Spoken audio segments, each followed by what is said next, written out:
বাজেটের সম্পদ সঞ্চালনে শিক্ষা ও মানব সম্পদ, স্বাস্থ্য, দক্ষতা ভিত্তিক কর্মসংস্থান, সামাজিক সুরক্ষা, কৃষি ও খাদ্য নিরাপত্তা, নারীর ক্ষমতায়ন, জ্বালানি নিরাপত্তা, অবকাঠামো, স্থানীয় সরকার ও গ্রামীণ উন্নয়ন, ক্রিয়েটিভ অর্থনীতি, জলবায়ু পরিবর্তন ও তথ্য প্রযুক্তিকে বিশেষ অগ্রাধিকার দেওয়া হয়েছে।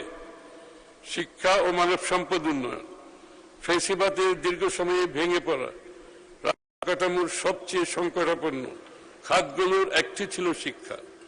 তারুণ্যের আকাঙ্ক্ষাকে ধারণ করে যে জুলাই গণঅভ্যুত্থানের মাধ্যমে আজ আমরা গণতান্ত্রিক বাংলাদেশে ফিরে এসেছি, সেখানে অবশ্যই আমাদের ভবিষ্যৎ প্রজন্মের জন্য এমন একটি বাংলাদেশ গড়ে তুলতে হবে যেখানে শিক্ষার্থীরা সৎ, যোগ্য, দক্ষ এবং দায়িত্বশীল নাগরিক হিসাবে গড়ে উঠবে।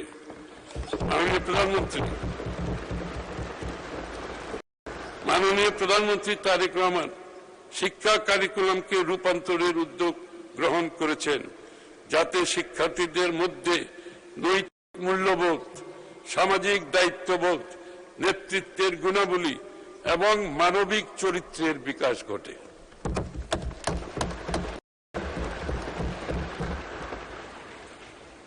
আমরা শিক্ষার্থী ও শিক্ষকদের জন্য এমন পরিবেশ করতে চাই যাতে তারা আধুনিক শিক্ষা, প্রশিক্ষণ ও সুযোগ সুবিধার মাধ্যমে নিজেদের সর্বোচ্চ সম্ভাবনা বিকশিত করতে পারে।